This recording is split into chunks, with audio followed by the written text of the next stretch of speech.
Vamos agora a um exemplo bastante concreto de movimento simples.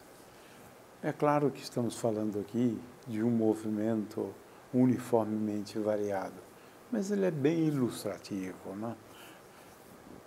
Então, vamos considerar a seguinte situação, né? Agora estou usando uma situação física, né? Fácil de ser reproduzida, né? Eu tenho aqui, né, nesse caso, um objeto de massa m, né?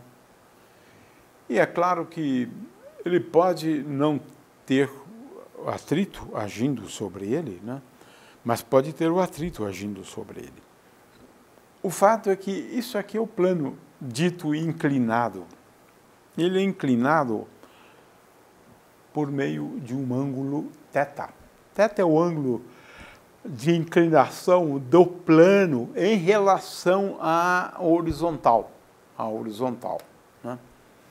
E agora, na realidade, a gente pode considerar, né, a situação na qual eu leve em conta, né, ou eu despreze, eu posso levar em conta a força de atrito ou eu posso desprezar a força de atrito. Nesse caso, que é o mais simples, a gente despreza. O corpo, como a gente sabe, há de descer o plano inclinado, né, com uma aceleração constante A. É isto, A. O problema, portanto, consiste em determinar a aceleração, conhecidas as forças, né? E agora a gente coloca aqui as forças. Como eu estou desprezando o atrito, por isso que eu coloquei as rodinhas ali, né? Vamos desprezar o atrito, né? Veja, agora nós temos tão somente duas forças, né, agindo sobre esse objeto aqui. E só para a gente chamar a atenção para isso, vamos desenhá-las aqui também. Em primeiro lugar, eu tenho a força normal, né? E a força normal, ela é exercida sobre as rodinhas, mas aqui eu vou considerá-la como sendo agindo sobre esse objeto. E ela é perpendicular, veja, ela é perpendicular à superfície, né? Não tenho muita certeza se o meu desenho ela ficou perpendicular, né, à superfície. A outra força é a força peso, e ela é perpendicular à superfície. Então, vamos desenhar melhor, né, essa força peso aqui. Aqui está a força peso, vamos colocar uma flechinha aqui. Essa aqui é a força peso, está aí. Duas forças, né? A força peso e a força normal, né? Agora, veja-se que coisa curiosa, né? A força normal, ela não tem, na realidade, nenhuma componente ao longo do plano inclinado, o plano no qual ocorre o movimento, né? De forma que é isso que a gente está querendo salientar, né?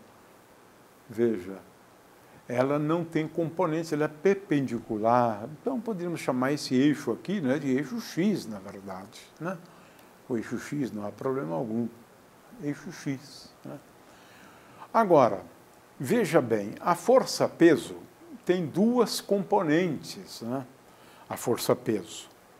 Uma componente normal ao plano inclinado, vamos desenhá-la de novo, né, para que não haja muita dúvida, né? Então, temos uma componente da força peso que é normal, então é a projeção da força peso, não é? É a projeção da força peso, não é, sobre esse eixo aqui. né, sobre este eixo aqui. Portanto, nós temos duas componentes, né, da força peso. Né? A primeira componente da força peso é fácil perceber, né? A componente normal da força peso é Pn, vamos escrever aqui, Pn, componente normal, perpendicular, né? Por isso estamos chamando de Pn, né? A Pn é simplesmente m vezes g vezes cosseno θ. Portanto, essa componente aqui é mg, né, vezes cosseno θ. Essa outra componente, né, é m vezes g vezes cosseno de π sobre 2 menos θ.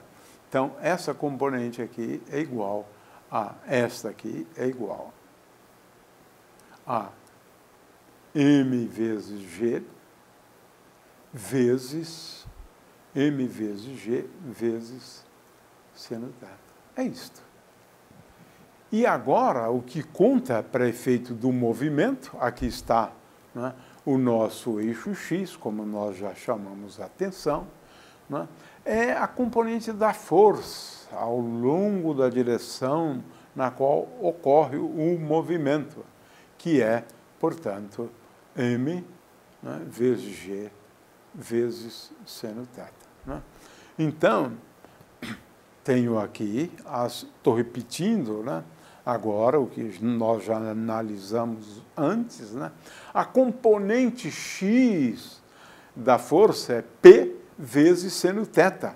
Vou ressaltar de novo essa componente para que não haja margem a dúvidas. Né? Então, essa componente, né, é essa componente da força aqui, essa componente, que é m vezes g vezes seno θ. Né? E agora eu tenho a componente y. Na componente y, eu tenho n, como já expliquei antes, né, e p, cosseno θ, mas no sentido oposto. Então, a componente da força ao longo do eixo y é igual a n menos p vezes cosseno θ. Ora, daqui eu tiro que a aceleração é dada por esta expressão aqui. É dada por essa expressão aqui. É isto. A aceleração é igual a m vezes g vezes seno θ. Depende, portanto, né?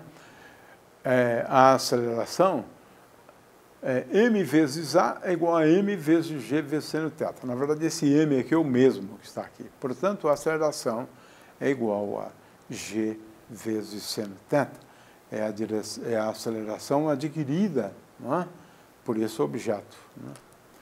De forma que a coisa é bem simples, né? A aceleração, não é? A gente determinou a aceleração, era isso que a gente queria, não é?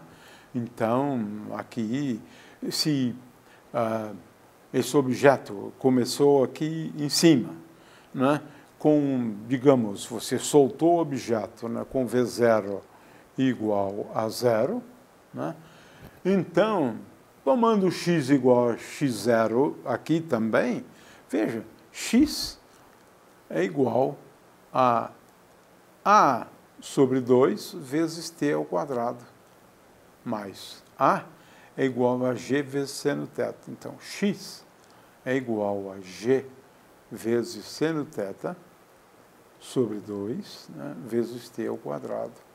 Veja que Vx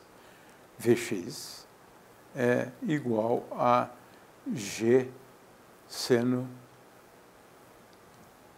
θ, né, vezes t. Né? Ou seja, velocidade, ela cresce com o tempo. É claro que eu tomei esse eixo como sendo o eixo x, quero lembrar, porque está aqui, na verdade, né? Bem claro que esse é o eixo x. E se considerarmos, né, o efeito da força de atrito, né, Tendo em vista as rodinhas aqui, a força de atrito é pequena, né?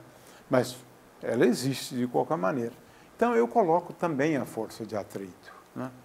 Agora, o que muda, né, é a aceleração, que agora a gente tem que levar em conta que aqui existe uma força de atrito que é igual a μ vezes n, mas n é igual a m vezes g.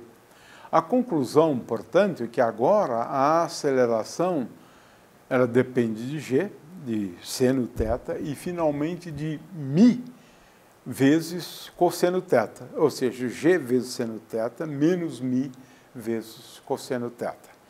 Se a gente colocar o atrito e levar em conta esse coeficiente de atrito, μ, eu tenho aqui, então, a resposta ao nosso problema, a aceleração. É claro que podemos escrever aqui que x, fazendo t igual a zero e velocidade v igual a zero quando começa lá, x é igual, continua, a vezes t ao quadrado sobre 2, né?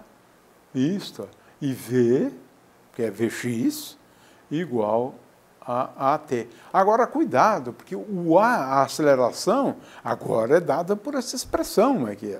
A gente não pode esquecer de forma alguma, né, a expressão para a aceleração, que agora é esta aqui, né? E é claro que ela foi obtida a partir daqui, fazendo uso, né, da lei de Newton, na realidade. E ainda eu precisei utilizar essa outra equação, né? Porque aqui eu tenho μ vezes n. Então, acabo usando, na realidade, a equação para a componente y da força também, né, neste caso, né? Componente da força y também, né? Então, é isso que a gente precisa sempre levar em conta. Essa aqui é vertical, né, em relação à Terra. E é claro que o nosso eixo Y passou a ser este aqui. Esse é o nosso eixo Y. E esse aqui é o nosso eixo X, né? Muito bem.